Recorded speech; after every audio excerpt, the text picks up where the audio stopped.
With all of these live service games and even games like Sea of Thieves getting a seasonal ranking battle pass type deal, look, I get tired of it. As I've gotten older, despite having very few responsibilities and having YouTube as my job, I really, how can I put this? I don't have time for your shit, game developers. Quantity, quality, these things are constantly compared, but it's obvious which one has the higher quality. I didn't even write that down, that's just how funny I am all the time. In all seriousness though, Modern Warfare is a really good example of a video game that I loved playing all year, except for the fact that the seasonal ranking was really very little to do with that, if anything. Like, the first 30 parts of the Battle Pass, the first 30 tiers, allowed me to unlock 2 new weapons, and as somebody who was reviewing weapons for a while, it was a really cool thing. By the way, I will be continuing my Black Ops Cold War weapon reviews with the Type 63 soon, so stay tuned for that if you like those little videos. But either way, it has to be said that I did not play Modern Warfare for the Battle Pass, for seasonal ranking. I don't care about that stuff at all. And in fact, games like Modern Warfare could have done a lot better by giving us a classic prestige system with 15 prestiges, and then they could add 15 later, with a weapon at the end of every other prestige or every prestige. Back in my day, you used to get create a class slots and permanent unlock tokens for prestiging, and this was enough to keep me grinding for hours on end. Because even though a create a class slot doesn't seem that interesting now, because now you can like buy them or it's just sort of stuck at one default amount, but back then it was a big deal. It was a tangible thing that affected your kit, your soldier, your playtime, because instead of 5 pre-made classes, you could have 10. That's a pretty big deal, especially since back then you couldn't customize your class mid-game, so having 5, 6, 7, 8 options, and as that went up, it just felt like you were a more and more versatile part of your team. So less is more, but you have to make sure what you're giving is meaningful. In the context of older Call of Duty games, a create a class slot was awesome, and the ability to permanently unlock a weapon so that you can take it into your next prestiges was also pretty awesome in the context of those games. Now Activision, Sledgehammer, Treyarch, DICE, name a development studio, name a publisher, I don't care. When it comes down to it, they think that I want 100 cosmetics, okay? As if I have 100 characters to play as. You understand that I can only play as one operator at a time, Modern Warfare, that I'm likely going to pick a favorite operator based on their appearance and go with that operator because I like the way they look, and while new skins for them might be cool, as soon as I get the one that I really like, I'm likely not going to switch off of it. Trust me, I love cosmetic customization. It was one of my favorite parts of Advanced Warfare, but for the most part, I kept with a basic look, a singular look, and then I occasionally tweaked the little parts of it, like, oh, today I might use these boots or these gloves, or if I'm bored in the menu, I might come up with some different color combinations. But I don't need 15 skins for an operator. I don't need 12 camos, I don't need 100 keychains, I don't need 50 stickers. It doesn't make any difference to me. I'm likely going to go with whatever I think looks cool, and especially when they have to appeal to everybody, I end up collecting about 100 pieces of junk per battle pass. Maybe that's a little harsh because there's only 100 tiers in a battle pass usually, so I'll say around 75 pieces of garbage. Do you know how much more I would love Black Ops Cold War if it had real prestiging? Because there is nothing prestige about the prestige system in Cold War.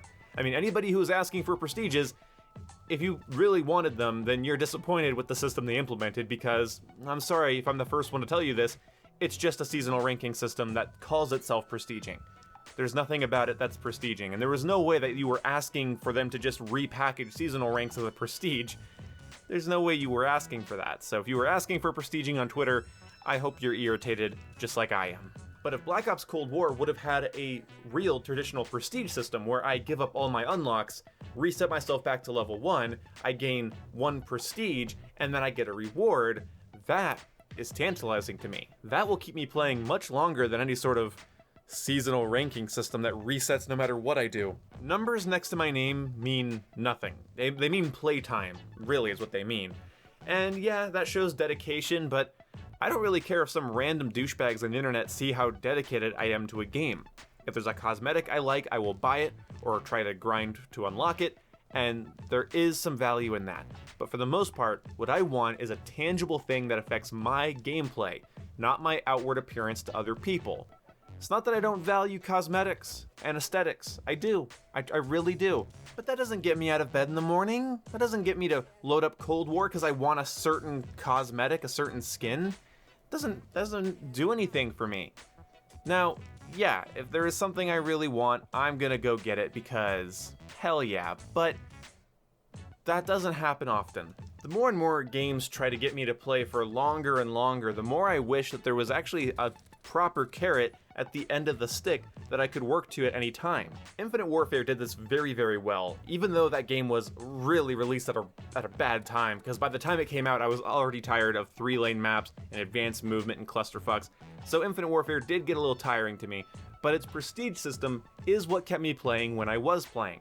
I really, really enjoyed it, because I was working towards classic iconic weapons of the Call of Duty franchise, such as the UMP-45, M1 Garand, Intervention, SPAS-12, you name it, some of it was there, and yeah, that system needs to be brought back in a meaningful way.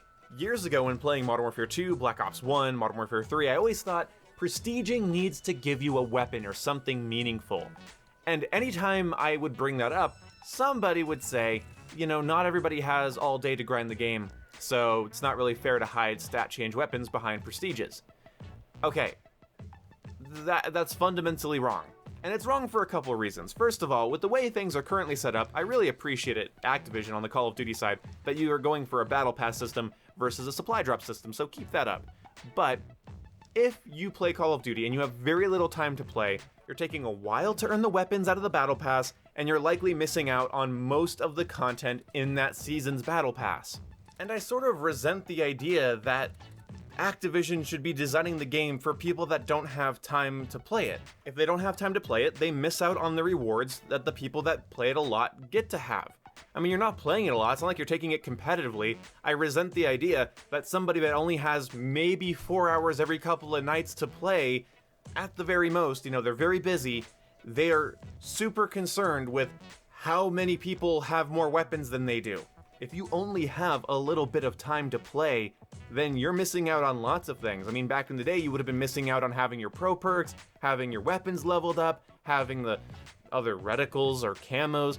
You just miss out on things if you don't get to play as much. So I don't think that's a good argument. If your game is designed around people that don't have time to play it, I'm probably not going to end up making too much time to play it.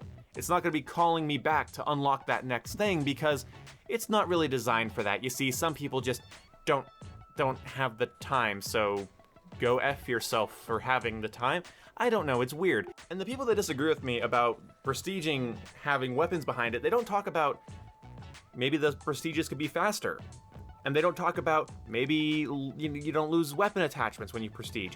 They don't talk about these ideas. They don't talk about making the prestige system more fun and more rewarding and making the game feel more substantial to progress through. They just say that, oh, people don't have time. Again, terrible argument. Out of everything in the 8th generation of Call of Duty, I think classic Call of Duty weapons being hidden behind prestiges was one of the coolest things we saw, especially since Infinite Warfare was a sci-fi game. So, when you're playing a sci-fi game, it's really cool to be able to be the guy that unlocks the M1 Garand. That's cool. And if you're a Modern Warfare 2 fan, then playing on the DLC map remake of Afghan in Infinite Warfare with the Intervention was kind of surreal and cool. At least it was for me as a longtime player of the series. Not only did I work for that weapon, not only was the weapon pretty darn good, and the map remake fit pretty well in Infinite Warfare, it was an exciting time. I wish I had some gameplay of it, but it's kind of hard to find DLC matches in Infinite Warfare right now. So to summarize this video, I think it's annoying that so many developers want me to grind through a battle pass with 100 things of bullshit, cosmetics that I simply can't wear all at once, cosmetics and skins that I simply will like probably less than 25% of, instead of giving me meaningful, interesting content that's fun to unlock.